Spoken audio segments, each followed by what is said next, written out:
Hi everyone! Magandang umaga, tanghali, hapon at gabi sa inyong lahat. Welcome to my YouTube channel. Ako nga palang muli si Lerma Novales Sarmiento, ang writer at author ng aklat na to na pinamagatang Life in 3 Parts. Ang layunin at misyon ng aklat na to ay para magbahagi ng ebanghelyo sa buong mundo para ipakilala na ang Espiritu Santo na nananahan sa katawan ni Kristo na siya ring isang Espiritu na nananahan sa katawan ng buong sangkatauhan ay ang siyang totoong nag-iisang Diyos at amang spiritual at Holy Father na dapat nating sambahin sa ating katawan. Dahil ang katawan nating mga tao ay sagradong tahanan ng Espiritu Santo at ang Espiritu Santo ang Diyos na lumikha sa ating mga tao na nagbibigay ng buhay sa ating mga tao kung kaya tayo umiiral at nabubuhay dito sa mundo. Ang katotohanan, ang katawan na walang espiritu ay patay. Kaya sinabi ni Kristo, honor God with your body. Dahil ang Espiritu ng Espiritu Santo ang siyang Diyos na nagbibigay ng buhay sa ating mga tao. Sa araw na to, ang topic ko ay spiritual combat. Ibig sabihin nito ay spiritual warfare. Yung labanan ay hindi laban sa laman at dugo, kundi laban sa espiritong mga masasama na silang kampo ng kadiliman. Honestly, nasa sa Ephesians chapter 6 verse 12, for we wrestle not against flesh and blood, but against the power, against the principalities, against the rulers of the darkness in this world, and against the spiritual wickedness in high places. Ang topic ko ngayong araw ay Tatay Digong versus Roman Catholic and American leaders. Ang labanan dito sa mundo ay hindi laban sa laman at dugo, kundi laban sa mga kampo ng kadiliman. Sila yung mga ang kaluluwa ay nasa parte at nasa panig ng demonyong si Satanas. Sa silang nanlilinlang sa mga tao. Honestly, ang ating bansa, ang totoong pangalan ay Maharlika, bago pa man dumating si Ferdinand Magellan na siyang nagdala ng relihiyong Romano-Katoliko. At ang relihiyong Romano-Katoliko na dinala ni Ferdinand Magellan ay walang idinulot na kabutihan sa ating bansa dahil sinakop tayo ng mga Espanyol. Ang laban ni Tatay Digong, hindi laban sa laman at dugo, kundi laban sa mga demonyo na nanakop sa ating bansa. Na umalipin sa ating mga ninuno at naghasik ng kadiliman at kahirapan sa ating bansa. Honestly, si Tatay Digong ay isang spiritual warrior na nasa panig ng banal na spirito, ng Espiritu Santo, na naglalakbay sa spirito at katotohanan. Yung katawan ni Tatay Digong, templo yan ng Espiritu Santo. Ang katawan ko, templo ng Espiritu Santo. Yung katawan din ng mga pare, templo lahat din yan ng Espiritu Santo. Lahat ng katawan ng tao, templo yan ng Espiritu Santo. Ang Espiritu Santo ang siyang magbibigay sa iyo ng karunungan para makita mo kung sino yung nasa panig niya at kung sino yung nasa panig ng dyablo na nagmamataas at nagmamayabang sa kanya. Honestly, pinahayag sa akin ng banal na spirito dahil sinakop ng mga Roman Catholic leaders ang ating bansa. Nilinlang nila kung kaya tayo ay sinakop din ng mga Espanyol at binura na nila yung pangalan na Maharlika at pinalitan nila ng pangalang Pilipinas na nagmula doon sa pangalan ng Judas na hari ng Espanya na si Philip II. Kaya naging Pilipinas ang pangalan ng ating bansa. Honestly, ang kalaban ni Tatay Digong ay mismo yung mga masasamang espiritu, yung mga demonyo na nanakop sa ating bansa. Yan yung totoo niyang kalaban. Dahil ang kanilang espiritu ay masama. Walang idinulot na kabutihan ang relihiyon ng Romano-Katoliko sa ating bansa at ang mga Amerikano. Ngayon sa mundo nating ginagalawan, narito na tayo sa huling panahon, talaga naman hindi naman nakikita ng mga tao nang babalik ay hindi mismo si Kristo lang, kundi mismo ang banal na spirito na siyang totoong ama ni Kristo na nagsugo kay Kristo. Bawat katawan nating mga tao ay sagradong tahanan ng Espiritu Santo. So, yung pagdating ng Diyos sa may narito na. Dahil yung kanyang presensya ay nananahan sa katawan ng bawat tao. So, yung mga tao na naging kaisa ng mga pare na sumasamba sa mga rebolto, santo-santo na Diyos-Diyosan, mga antikristo sila na lumalapas tangan sa Espiritu Santo. Hindi nila kinikilala ng Espiritu Santo ang kanilang Diyos at ang Espiritu Santo ang lumikha sa kanila. Sa tingin nila, ang rebolto ang nagbibigay ng buhay sa sarili nila at hindi ang Espiritu Santo. Kalapastanganan sa Espiritu Santo na sumamba ka sa mga rebolto at iduluhin mo yung Papa ng Romano Katoliko na siyang iyong Holy Father. Yung Papa ng Romano Katoliko, impostor yun. Sinungaling yun na si Satanas. Ang kaluluwa niya ay nasa panig at parte ng demonyong si Satanas. Hindi yun nagpupuri sa banal na spirito. Ginagamit lang ng Papa ng Romano Katoliko yung pangalan din ni Kristo at pangalan ng banal na spirito. Pero ang puso nila ay wala kay Kristo at wala rin sa banal na spirito. Dahil doon sila sumasamba sa mga rebolto, santo-santo at Diyos-Diyosan. Which is hindi yan ikinalulugod ng banal na spirito na siyang Diyos na may gawa ng buhay natin. Dahil ang Espiritu Santo na nasa ating katawan ang siyang totoong Diyos na nagbibigay ng buhay sa atin. Nilalapastangan ng mga Roman Catholic leaders ang Holy Spirit na siyang totoong nag-iisang Holy Father at nag-iisang Diyos na siyang amang espiritual. Dahil yung mga pare, itinataas nila ang sarili nila na sila yung idoluhin na tawaging Father. Pero nasasaad sa banal na kasulatan sa Matthew chapter 23 verse 9. Do not call anyone, a man, your father, for there is only one Father, and He is in heaven. Honestly, ang Holy Spirit ang may gawa ng katawan at kaluluwa nating mga tao dahil yung ating katawan, templo yan ng Espiritu Santo. At sinabi ni Kristo, honor God with your body. Kapag kinilala mo at inibig mo ang Espiritu Santo ang iyong Panginoon, kinikilala mo ang Espiritu Santo, ang siyang totoong amang espiritual ang iyong kaluluwa. So yung kaluluwa mo na born again yun sa Espiritu. Kaya magiging kaisa ka ni Kristo sa totoong iglesia ng Diyos. Ng Espiritu Santo na nasa katawan mo ang iyong sasambahin. Hindi yung mga rebolto at santo-santuhan na dinala ng bulaang propeta ng Romano Katoliko na si Ferdinand Magellan. Na silang nang hikayat, siya ang hikayat sa mga tao na sumamba sa mga rebolto santo-santuhan. Honestly, naglaban ang Amerika at ang Espanya pagkatapos tayong sakupin ng mga Espanyol. At napagkasunduan sa Treaty of Paris na ang maghahari at maghahawak sa ating bansa ay mga Amerikano, kaya tayo pinagbenta ng mga demonyong bulaang propeta ng Romano Katoliko, ng mga Espanyol sa Amerika. At ang Amerika ang nang alipin sa atin pagkatapos tayong alipinin ng mga Roman Catholic leaders ng mga Espanyol. Pero magpasa hanggang ngayon, yung sa mundo nating ginagalawan, ang Roman Catholic leaders at ang American leaders na nanakop sa ating bansa ay patuloy pa rin silang naghahasik ng kaguluhan sa ating bansa dahil minamanipula nila ang politika sa ating bansa. Ang laban ni Tatay Digong ay laban dito sa mga demonyo na nanakop sa ating bansa. Tayong mga tao sa ating bansa, kailangan nating ipaglaban ang katotohanan dahil ang katotohanan, ang pangalan ng ating bansa, totoo lang, ay Maharlika. Hindi yan Pilipinas.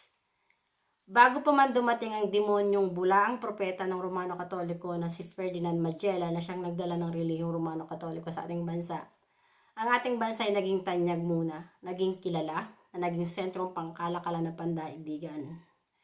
At nung unang panahon, barter ang tawag sa pakikipagpalit kalakal dahil hindi pa uso yung pera. Nang dumating si Ferdinand Magellan na nagdala ng relihiyong Romano Katoliko, sinakop tayo ng mga Espanyol. So itong mga Roman Catholic leaders ay mga bulaang propeta, mga kampo ng demonyong si Satanas. Wala silang idinulot na kabutihan. Yan yung katotohanan. Ang labanan dito sa mundo, spiritual ha. Spiritual battle.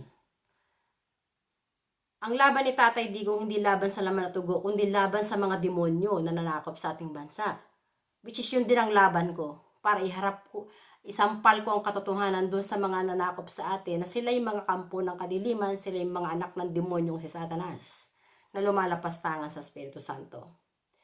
Yung mga demonyo na nanakop sa ating bansa, ang Roman Catholic leaders at saka American leaders, aalingasaw ang baho nila sa buong mundo at makikilala ng iba't ibang nasyon sa buong mundo na itong Roman Catholic leaders at American leaders pala sinakop ang bansa natin ng mga to.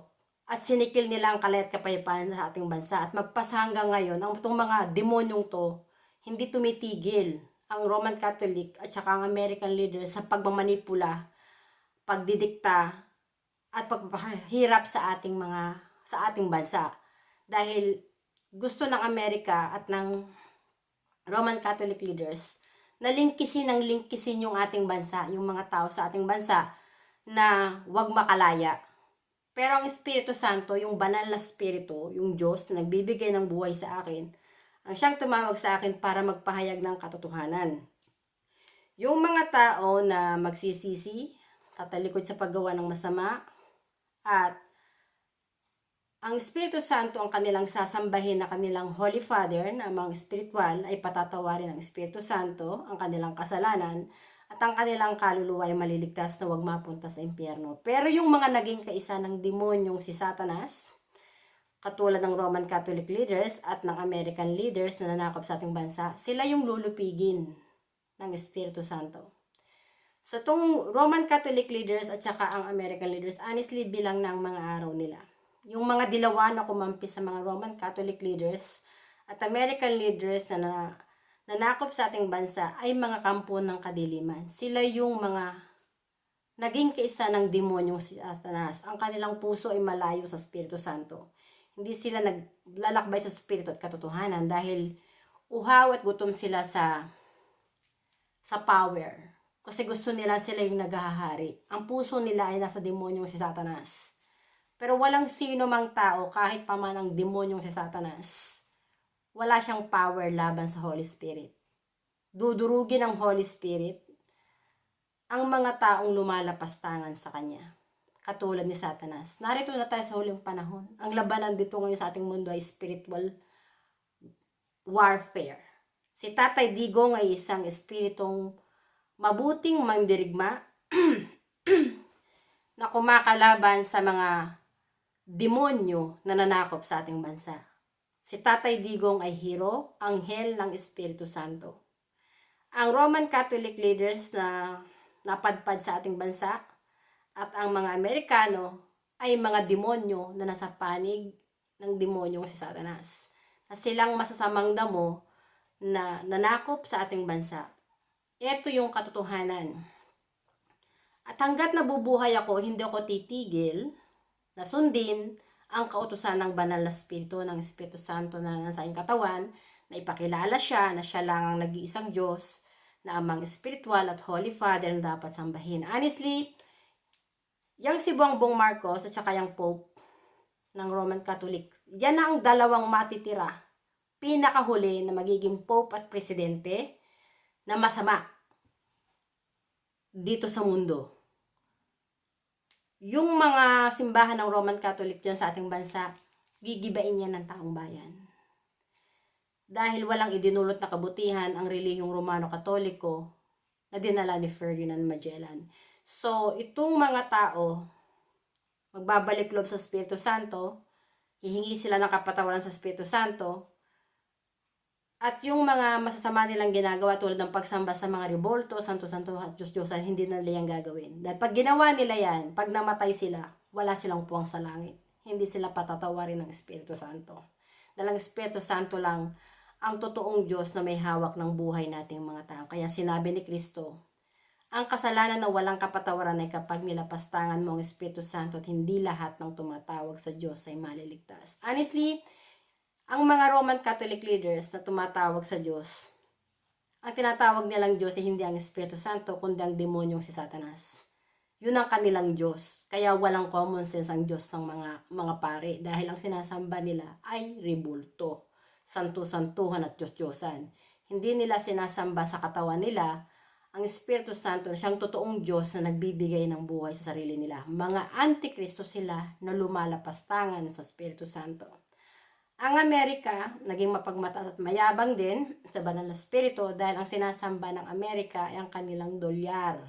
Kung makikita nyo yung pera ng Amerika sa likod, masusulat doon, In God We Trust. Sinabi ni Kristo, hindi ka pwedeng magsilbi sa dalawang Panginoon. May pipiliin ka at itatangi. Hindi ka pwedeng magsilbi ng sabay sa Diyos at sa pera.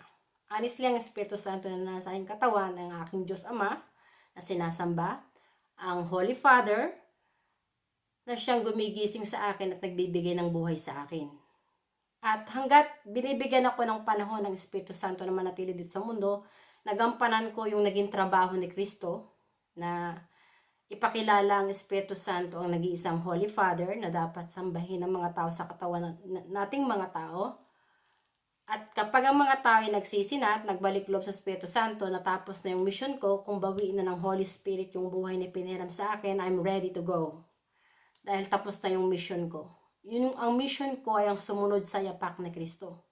Na ipakilala ng Espiritu Santo lang ang nag-iisang Diyos, Ama, na amang espiritual ng kaluluwa ng buong sangkatauhan na dapat sambahin, purihin at ibigin ng mga tao sa kanilang katawan. Dahil yung katawan nating mga tao ay sagradong tahanan ng banal na Espiritu, ng Espiritu Santo. At ang Espiritu Santo ang siyang totoong Diyos na nagsugo kay Kristo.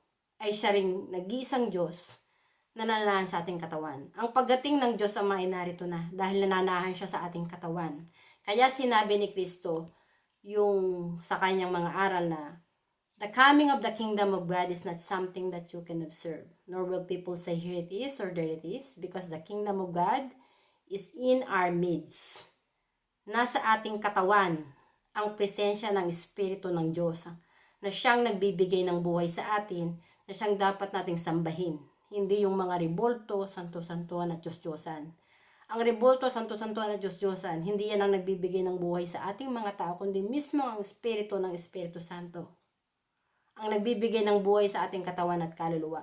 Kapag nilapastangan mo ang Espiritu Santo, sinalungat mo ang Espiritu Santo, kinalaban mo ang Espiritu Santo, na siyang iyong Diyos, yung kaluluwa mo mahihiwalay yan sa Espiritu Santo gawa ng kasalanan. At gawa ng kasalanan, mamamatay ka. At kapag namatay na ang tao, lumisan na dito sa mundo. Yung mga kaluluwang suwail katulad ng Roman Catholic at ng Amerika na napadpad sa ating bansa na silang nanakop sa ating bansa at sumikilis sa kalayan at kapayapaan ng ating bansa, ang kaluluwa ng mga demonyong yan, ng mga bulaang propeta, wala yang puwang sa langit dahil hindi sila patatawarin ng Espiritu Santo. Honestly, yung pangalan ng ating bansa na Maharlika, muli iyang itataas ng Espiritu Santo na siyang totoong Diyos na may gawa ng ating buhay. Dahil yung ating lupa, yan yung lupang hinirang ng Espiritu Santo. Yung ating bansa noong unang panahon, walang relihiyon. Pero ang mga tao namumuhay ng maayos. Nang dumating yung relihiyon ng Islam at ang relihiyon ng Romano Katoliko, naglaban na ang relihiyon ng Islam at relihiyon ng Romano Katoliko. So yung mga tao sa ating bansa, nagkawatak-watak gawa ng mga relihiyon na dumating sa ating bansa. Tapos dumating pa yung demonyo na isa pa, ang Amerika na nanakop din sa ating bansa. Kaya yung ating bansa namuhay sa kadiliman dahil gawa ng mga relihiyon na dumating sa ating bansa na dinala ng ibang nasyon at yung Amerika na napadpad din sa ating bansa, nanakop sa ating bansa. Sila yung mga kampo ng kadiliman. Honestly, yung relihiyon ng Islam, hindi sila nagpupuri sa banal na Espiritu, sa Espiritu Santo, na siyang totoong Diyos na nagsugo kay Kristo. Honestly, yung katawan ni Kristo, templo yun ng Espiritu Santo. Sa relihiyong Islam, ang iniidolo nilang mga propeta ay sina Abraham, si Ismael, tsaka si Isaac. Si Abraham, yung si Ismael, anak niya yan sa pagkakasala kay Hagar na isang taga-Ehipto na utusan noong si Sarah. Si Sarah hindi yan nagbuntis. Nung nagbuntis siya, pinanganak niya si Isaac. Si Isaac nasa parte yan ni Sarah. Si Hagar, anak yan ni Abraham, kay si Ismael pala, anak ni Hagar, na siyang ina nitong si Ismael, na siyang utusan nitong si Sarah na asawa ni Abraham. Itong si Abraham, niya sinamba ang Espiritu Santo na siyang Diyos na nagbibigay ng buhay sa kanya dahil hindi naman talaga siya doon ipinanganak. Si Kristo doon ipinanganak sa Espiritu Santo. Kaya alam ni Kristo na ang pangangalo niya, pakikiapid, at saka yung pag-aari ng hindi mo pag-aari, wala yang kapatawaran sa Espiritu Santo. Honestly, yung si Abraham, nung pumunta yan sa Ehipto, nilinlang niya si Parowa. Hindi niya sinabi ang katotohanan na siya ay asawa ni Sarah. Dahil nag-isip-isip Abraham ng masama patungkol kay Parowa dahil maganda si Sarah. Sinabi niya kay Sarah na, wag mong sabihin ako ay asawa mo, sabihin mo ay kapatid mo ako. Para yung buhay daw niya ay hindi malagay sa alanganin. Dahil sa panlilinlang ni Abraham at Sarah, marami silang mga biyaya na tinanggap kay Parowa. Pero nung nalaman ni Parowa yung ginawa nitong sina Abraham at Sarah, nagulo yung Ehipto na pinuntahan ni Abraham at Sarah dahil nga nagkasala itong si Parowa na nakiapid siya doon sa babaeng asawa ni Abraham na yung si Sarah. Honestly, yung kwento na yon naririto sa aklat na to. Yung patungkol kay Abraham, naririto sa aklat na to. Yung pati yung mga ginawa ni Abraham at yung sinabi ni Kristo na bago pa man umiral tong si Abraham, sinabi ni Kristo na ako na nga, which is nagalit yung mga saling lahi ni Abraham kay Kristo dahil sinabi nila, paano mangyayari yun ni wala ka pang 50 anyos? Paano masasabi ni Kristo na siya inauna pa kay Abraham? Pero kung magbabalik tanaw kayo sa Genesis, sa ika-6 na paglikha, honestly wala pa dyan si Adan. Hindi pa nililikha ng Diyos si Adan. Honestly, nagpahinga pa muna ang Panginoon sa ika-7 araw. At nakita ng Panginoon na walang magbubungkal ng lupa. Kaya pagkatapos niya mamahinga, ang naging ng Panginoon ay likhain ng Panginoon si Adan sa lupa. Inihulma niya. Kumuha siya ng putik, inihulma niya na ginawa niyang tao. Tapos yung buhay, yung Espiritu ng Panginoon, hininga ng Panginoon doon sa ilong ni Adan. Kaya si Adan ay nabuhay, nagkaroon ng buhay. Gawa ng Espiritu na pinagkaloob ng banal na Espiritu kay Adan.